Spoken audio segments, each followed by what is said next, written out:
आज के इस वीडियो में कक्षा 12 भौतिक विज्ञान पेपर हल के बारे में बताया जाएगा। 2025 में जो भौतिक विज्ञान का पेपर हुआ था, पेपर का कोड 346 जेएस के सभी प्रश्नों को हल करके बताया जाएगा और आप सभी लोग इस वीडियो को पूरा एक बार जरूर देखिए।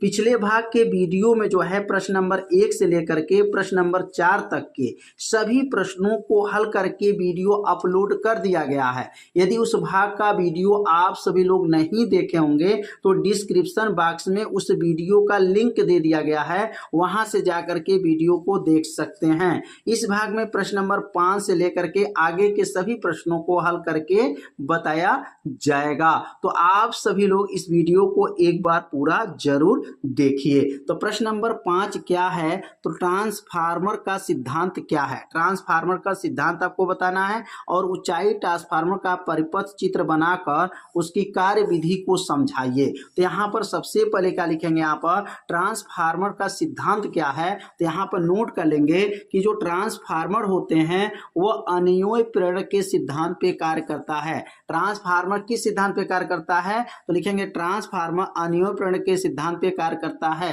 अब अन्योन्य प्रेरण का मतलब क्या होता है, तो अन्योन्य प्रेरण में इसमें दो कुंडली लगी होती हैं, एक प्राथमिक कुंडली लगा होता है और एक द्वितीय कुंडली लगा होता है। जब प्राथमिक कुंडली में धारा भेजा जाता है तो द्वितीय कुंडली में चुंबकीय फ्लक्स में क्या होता है, परिवर्तन होता है। इसीलिए कहा जाता है कि ट्रांसफार्मर जो होते हैं वो अन्योन्य प्रेरण के सिद्धांत पर कार्य करते हैं। तो यहाँ पर एक क्वेश्चन जो है क्लियर हो गया कि ट्रांसफार्मर का सिद्धांत क्या है, तो अन्योन्य प्रेरण के सिद्धांत पर कार्य करता है।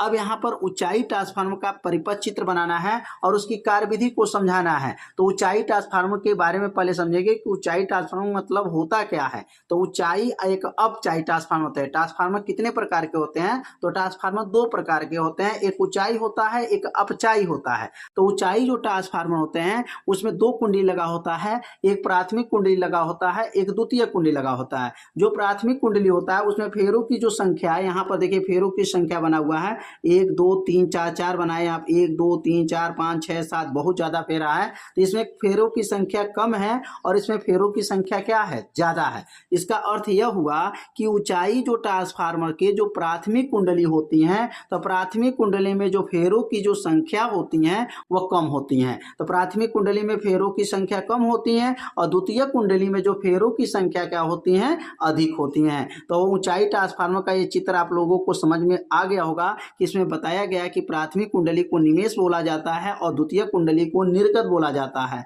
और ये प्राथमिक कुंडली में फेरों की संख्या इसमें कम होती है और द्वितीय कुंडली में फेरों की संख्या अधिक होती हैं। और ये कैसे कार्य करता है, अब इसकी कार्य विधि के बारे में समझेंगे कि कार्य कैसे वह किया जाता है। जब ये प्राथमिक कुंडली, अब ये प्राथमिक कुंडली है, जब ये प्राथमिक कुंडली में धारा परिवर्तन करेंगे, ध्यान दीजिएगा, जब प्राथमिक कुंडली में धारा परिवर्तन करते हैं तो द्वितीय कुंडली में चुंबकीय फ्लक्स में परिवर्तन होता है। इसमें धारा परिवर्तन करेंगे तो इसमें द्वितीय कुंडली में चुंबकीय फ्लक्स में क्या होगा, परिवर्तन होगा, जिसके द्वारा उस कुंडली में एक प्रेरित वैद्युत वाहक बल उत्पन्न होता है, जिसके फलस्वरूप उस कुंडली में एक प्रेरित धारा बहने लगता है। इस घटना को ही अन्योन्य प्रेरण घटना कहा जाता है। तो यहाँ पर कार्य विधि को लिख लेंगे कि जब प्राथमिक कुंडली में धारा परिवर्तन किया जाता है, धारा परिवर्तन मतलब इसमें धारा को भेजा जाता है, परिवर्तन किया जाता है, तो द्वितीय कुंडली में चुंबकीय फ्लक्स में परिवर्तन होने लगता है,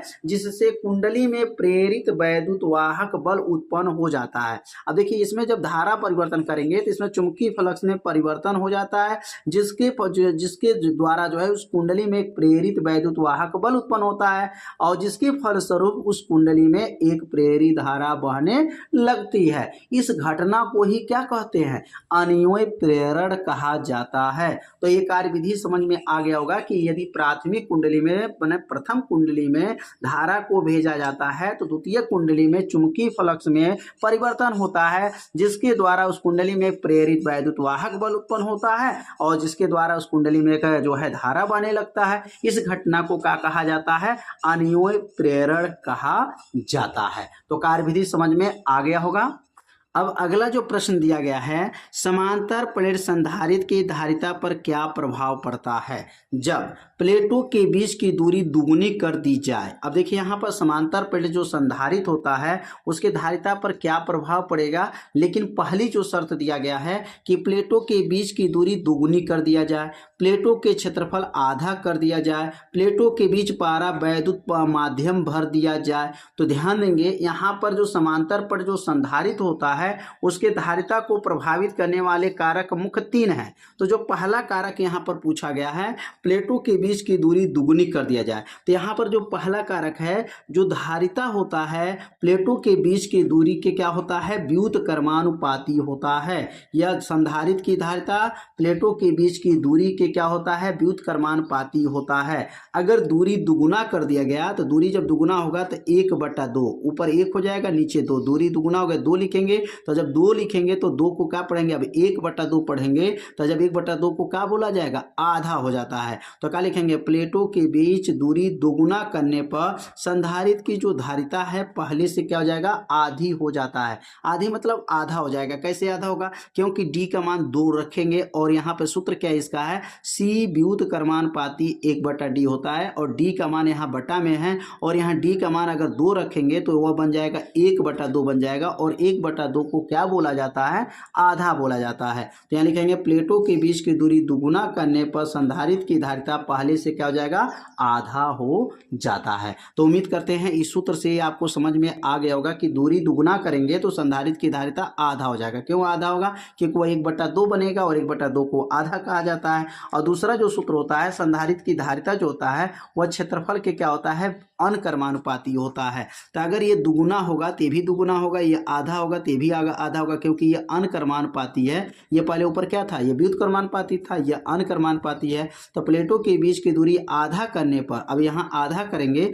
तो संधारित की धारिता भी क्या हो जाएगा, आधा हो जाएगा। क्योंकि 1/2 रखेंगे एक जगह पे 1/2 तो सी का मान भी 1/2 ही होगा, क्योंकि यह क्या है, अनकर्मानुपाती कहिए या समानुपाती कहिए, ठीक ना। तो सी अनकर्मानुपाती यह है कि यदि प्लेटों का क्षेत्रफल आधा करते हैं तो संधारित की धारिता भी क्या हो जाएगा, आधा हो जाता है। तो उम्मीद करते हैं 2 कारक आप लोगों को अच्छे से समझ में आ गया होगा। तो अब सीखेंगे इसका तीसरा कारक क्या है। तो तीसरा जो कारक है, सी अनकर्मानुपाती के, यहाँ पारा वैद्युतांक पदार्थ है, यदि प्लेटों के बीच पारा वैद्युतांक पदार्थ भर दिया जाए तो क्या होगा। तो सी अनकर्मानुपाती के है, मतलब अगर पारा वैद्युतांक का मान बढ़ेगा तो धारिता का भी मान बढ़ेगा। क्यों, क्योंकि ये अनकर्मानुपाती है। अनकर्मानुपाती में मान क्या होता है, अगर ये बढ़ेगा तो बढ़ेगा, घटेगा तो यह घटेगा। तो क्या लिखेंगे, प्लेटों के बीच पारा वैद्युतांक माध्यम भर दिया जाए तो संधारित की जो धारिता होता है वह k गुना बढ़ जाएगा। अगर यहाँ k का मान भरेंगे तो k अगर भरेंगे तो k गुना होगा।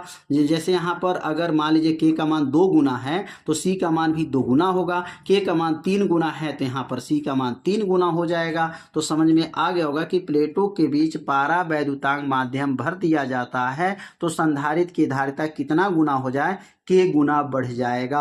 अगर k का मान 2 गुना भरते हैं तो संधारित की धारिता 2 गुना हो जाएगा। अगर k का मान 3 गुना भरते हैं तो संधारित की धारिता 3 गुना हो जाएगा। तो उम्मीद करते हैं ये तीनों कारक आप लोगों को अच्छे से समझ में आ गया होगा। तो अब सीखेंगे अगला प्रश्न। अगला जो प्रश्न है, प्रकाश के व्यतिकरण तथा विवर्तन से क्या अभिप्राय है।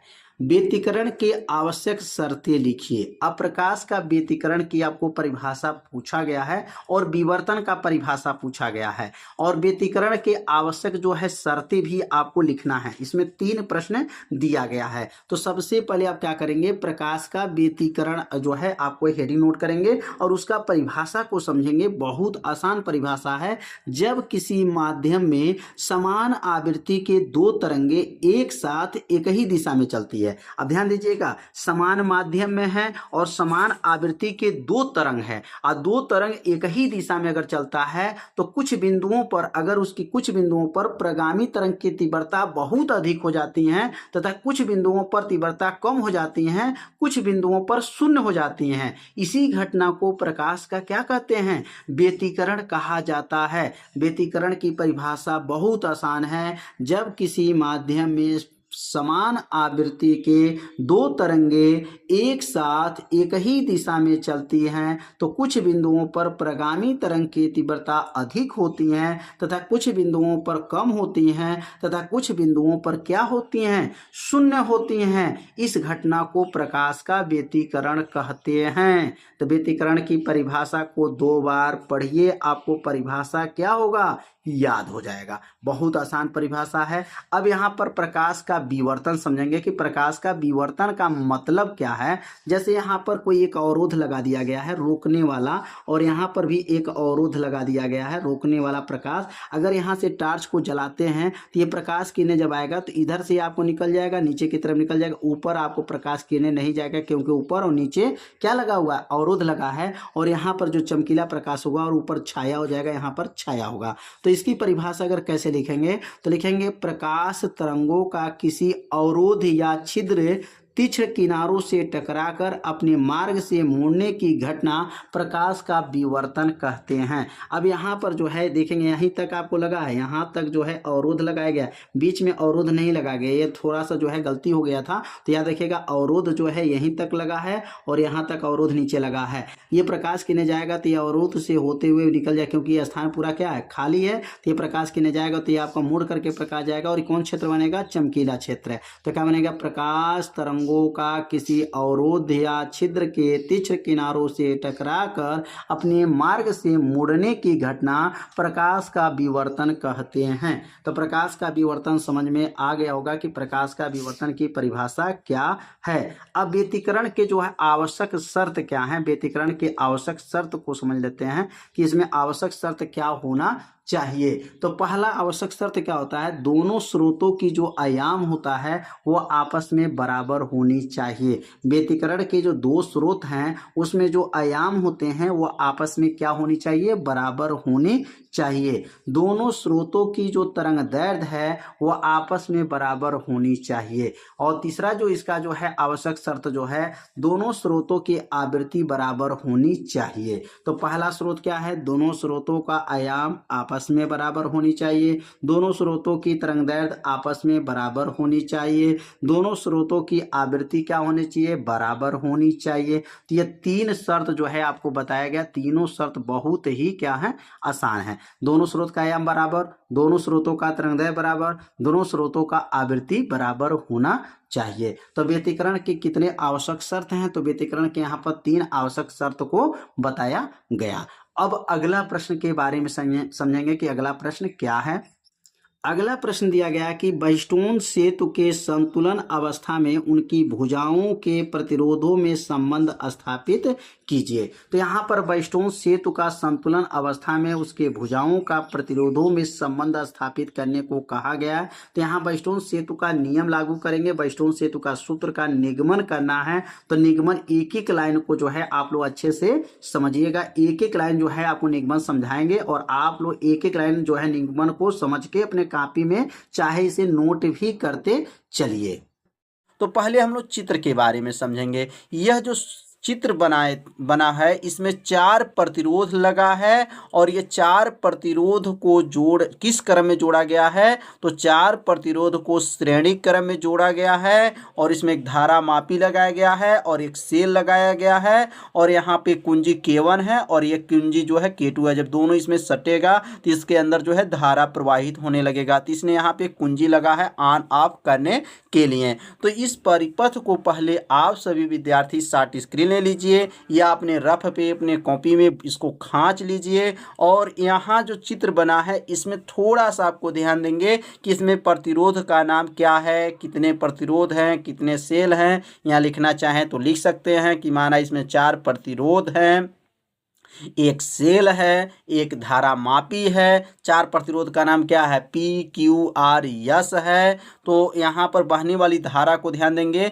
यहाँ से जो धारा ऊपर की तरफ बह रहा है यहाँ यह जो ध्यान देंगे, यह जो तीर बना है इसी में आपको समझना है। यह धारा जो है पी मैंने प्रतिरोध पी में गया है, तो आपको सीधा गया पेन से यहाँ पर कि I1 जो धारा है क्यू में है, यहाँ पे धारा जो है यस में है, और यह जो धारा I2 जो है आर में है। तो यहाँ तो धारा विपरीत भी धारा चल रहा है। यहाँ जैसे यहाँ ऊपर की तरफ गया तो ये इधर एक दूसरे का विलोम है, फिर यहाँ पर ऊपर की तरफ आ रहा है, फिर इधर से आपका विपरीत दिशा में है। तो यही विपरीत दिशा में आपको ध्यान देना है। कल के वीडियो में जो बताया गया था किरचॉफ का नियम, तो यहाँ पे जो है किरचॉफ का नियम लागू किया जाएगा। आप सभी विद्यार्थी अगर किरचॉफ का नियम नहीं जानते हैं तो प्लेलिस्ट में वीडियो है, वहाँ से जा कर के किरचॉफ का नियम देख सकते हैं। तो अब हम लोग सूत्र का निगमन किया जाएगा। पहले यहाँ लिखेंगे माना। माना 4 प्रतिरोध है। कितने प्रतिरोध है? माना 4 प्रतिरोध। प्रतिरोध का नाम आप सभी विद्यार्थी जान चुके होंगे। तो 4 प्रतिरोध कौन कौन से हैं? तो P है, Q है, R है, S है। किस क्रम में जुड़े हैं? 4 प्रतिरोध P, Q, R किस में है? श्रेणी क्रम में जुड़े हैं। श्रेणी क्रम में जुड़े हैं। समझ में आ रहा होगा। किस क्रम में जुड़े हैं? तो श्रेणी क्रम में जुड़े हैं। अब यहाँ पे जो है बंद पास जो है, बंद पास का नाम, ये आधा को पहले नोट करेंगे, उसके बाद से आधा। तो आधा का नाम थोड़ा सा याद रखेंगे, इसका नाम A, B और ये क्या है? D, A। मतलब आधा का नाम हो गया A, B, D, A हो गया। और आधा का क्या नाम हो जाएगा? तो इसका नाम हो जाएगा B, और यहाँ होगा C, D, B हो जाएगा। तो इसमें आधा आधा जो है प्रयोग करेंगे। पहले आधा जो है खंड का और आधा पहले एक खंड का मतलब प्रयोग करेंगे। तो यहाँ लिख सकते हैं बंद पास। बंद पास, पास में नाम रख, बंद पास क्या नाम है पहला का? तो लिखेंगे A, B, D, A में, मतलब A, B, D, A में। अब यहाँ जो है किरचॉफ का नियम लागू किया जाएगा। तो यहाँ लिखेंगे किरचॉफ का नियम। किरचॉफ का नियम। तो किरचॉफ का नियम क्या है? तो किरचॉफ का नियम बताया गया है कल के वीडियो में, बहुत आसान है। तो किरचॉफ का नियम। अब यहाँ देखेंगे ये I1 है। I1 जो है P के पास जो है धारा जा रहा है, मतलब P प्रतिरोध में। तो यहाँ लिख लेंगे यहाँ पर I1 P। और यहाँ देखेंगे उल्टा है, विपरीत दिशा में है। यह ऊपर की तरफ जा रहा है और यह नीचे की तरफ जा रहा है। जब नीचे की तरफ जाएगा विपरीत है, इसलिए माइनस। और यहाँ लिखेंगे I2 और यहाँ लिख लेंगे R बराबर क्या हो जाएगा?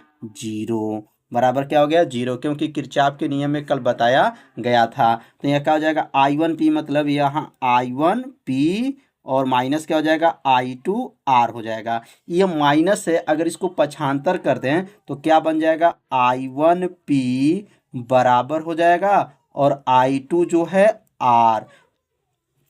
यह बन जाएगा समीकरण नंबर 1।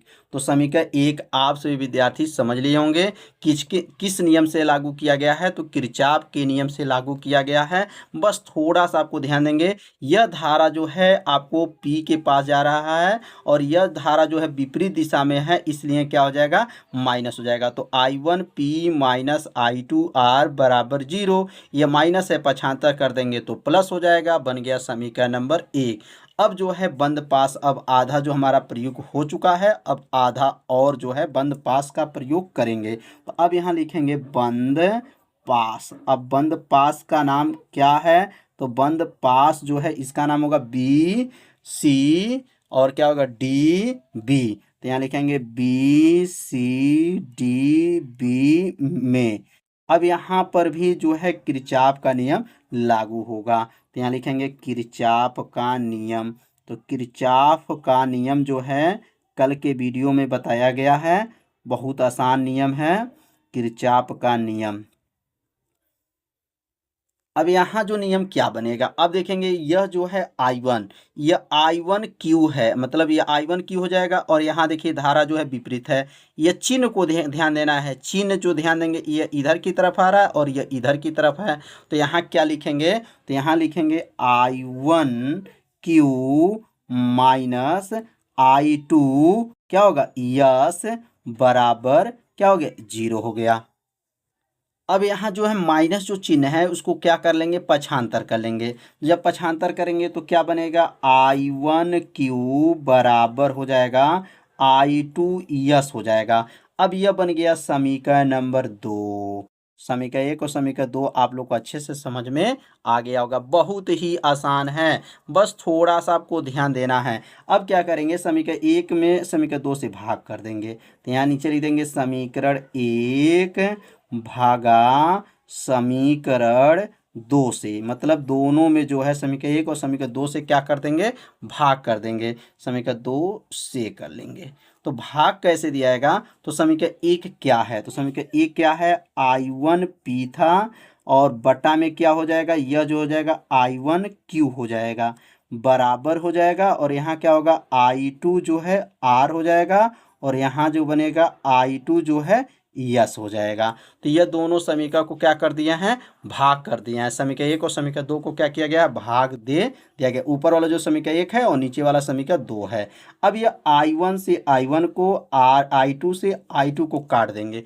काटने के बाद क्या बचेगा, तो क्या बचेगा अब यहाँ पे नोट कर लेंगे। तो क्या बचेगा P बचेगा बटा Q बराबर बचेगा R बटा यस।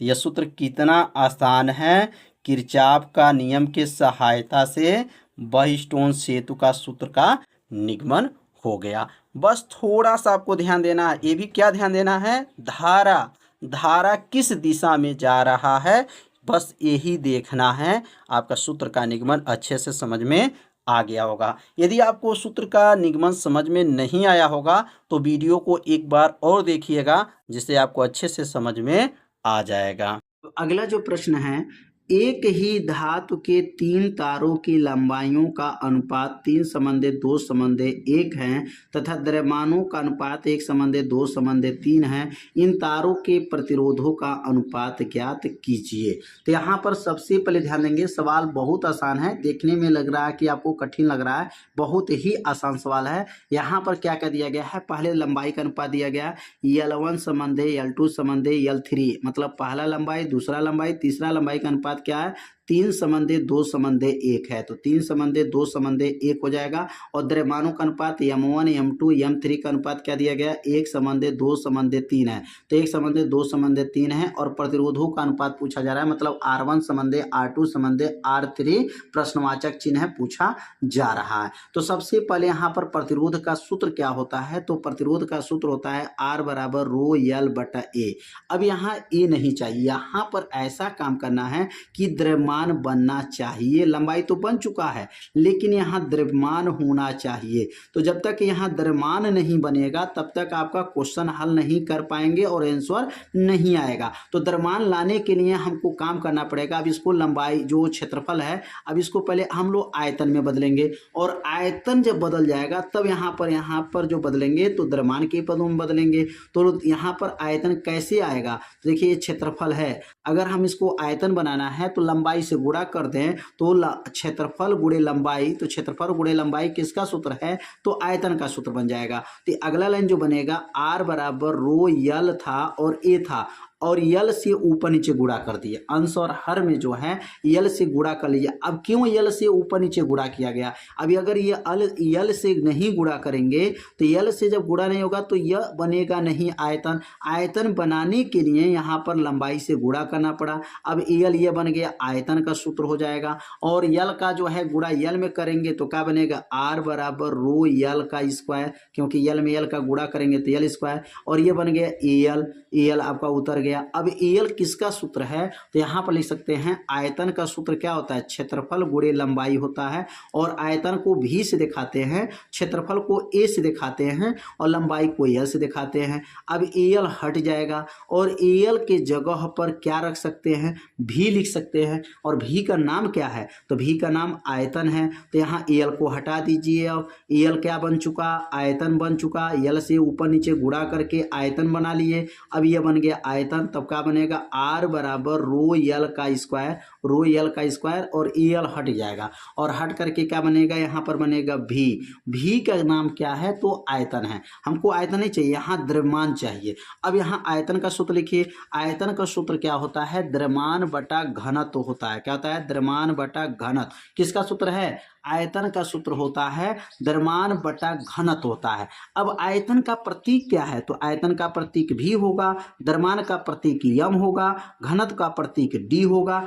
अब इस भी के जगह को हटा देंगे और भी के जगह पर यम बटा भी को क्या करेंगे, भर देंगे। तो अगला लाइन क्या बनेगा, आर बराबर रो यल का स्क्वायर बटा यम बटा डी हो गया। अब ये बताइए यम बटा डी कहाँ से आ गया, तो कहेंगे यह भी को हटाया गया। भी का नाम क्या है, आयतन है, और आयतन का सूत्र क्या होता है, द्रव्यमान बटा घनत्व होता है। तो यह यम बटा डी आ गया। अब डी जो नीचे है ना सबसे ऊपर चला जाएगा, सबसे ऊपर चला गया, तो आर बराबर रो डी यल का स्क्वायर बटा यम हो गया।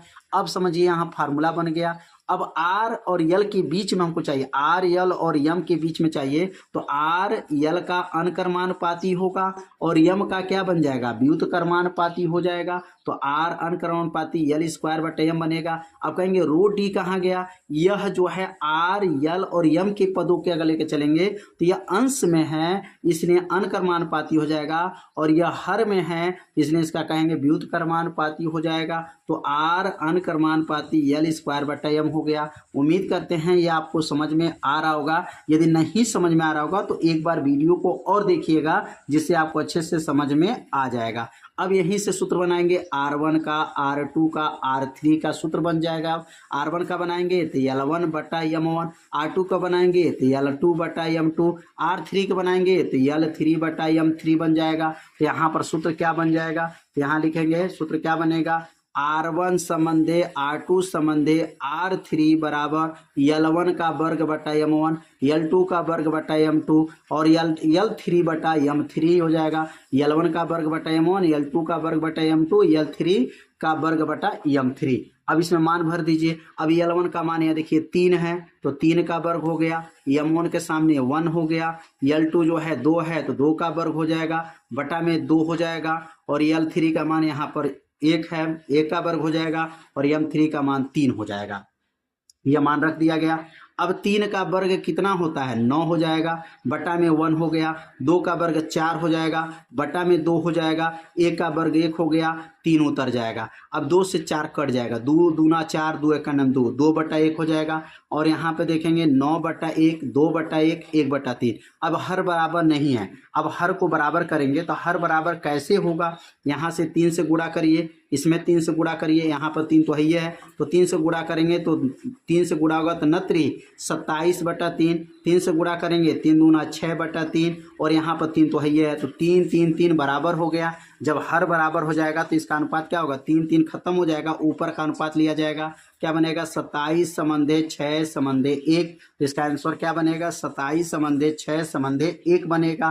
तो यह मान कहाँ से रखा गया है, तो यह मान प्रश्न में जो है लंबाई और जो है द्रव्यमान का अनुपात जो है दिया गया है, इसी मान को इसमें रखा गया है। ये सूत्र को बनाया गया है जो है प्रतिरोध को सूत्र लेकर के लंबाई और द्रव्यमान के पदों में सूत्र बना करके मान को रखा गया है। और यहाँ हर बराबर 9 होने की वजह से हर को बराबर करके अगर हर तीनों में बराबर आ जाए तो हर को छोड़ देंगे, 27 संबंधे 6 संबंधे 1 हो जाएगा, यही इसका अनुपात हो जाएगा। R1 संबंधे R2 संबंधे R3 का अनुपात हो गया। तो उम्मीद करते हैं यह प्रश्न आप लोग को अच्छे से समझ में आ गया होगा। तो अब सीखेंगे अगला प्रश्न।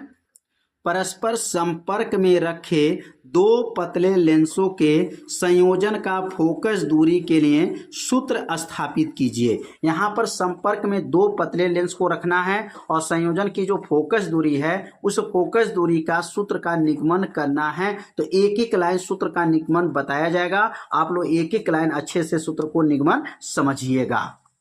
सबसे पहले यहाँ पर दो संपर्क लेंस को बनाना रहेगा, तो यहाँ पर दो संपर्क लेंस को बना लेंगे। संपर्क का मतलब दोनों लेंस एक पास में जुड़ा रहेगा। यह दो उत्तल लेंस जो है संपर्क में रखा गया है। अब यहाँ से और यहाँ तक की अगर दूरी की बात किया जाए पहले लेंस की बात कर रहे हैं तो अगर पहले लेंस की अगर वस्तु की दूरी क्या है तो ये u है, और ये पहले लेंस से प्रतिबिंब की दूरी I1 पे बनेगा, तो इसमें प्रतिबिंब की दूरी को ये V1 से प्रदर्शित करेंगे। और ये V1 जो है दूसरे लेंस के, अगर दूसरे लेंस की बात करेंगे तो दूसरे लेंस के ये वस्तु का काम करेगा और ये प्रतिबिंब का काम करेगा। ध्यान दीजिएगा, अगर पहले लेंस की बात कर रहे हैं तो पहले लेंस का मतलब यह u जो है वस्तु का काम करेगा और V1 जो है प्रतिबिंब का काम करेगा, और दूसरे लेंस से यह वस्तु का काम करेगा और यह प्रतिबिंब का काम करेगा। तो यहाँ पर सबसे पहले जो है आपको माना लिखना है, और माना क्या लिखेंगे तो यहाँ पे लिखेंगे माना प्रथम जो लेंस है, माना प्रथम जो लेंस है उसका नाम अगर लिखना चाहे तो L1 लिख सकते हैं। माना प्रथम लेंस L1 का प्रतिबिंब कहाँ पर बनता है, तो प्रतिबिंब देखेंगे कहाँ पर बना है, तो प्रतिबिंब जो है I1 पर बना है। कहाँ बना है, I1 पर बनता है। कहाँ पर बनता है, I1 पर बनता है, I1 पर बनता है। और यह I1, यह जो I1 है, I1 L2 लेंस के लिए क्या बनेगा, L2 लेंस जो रहेगा, L2 लेंस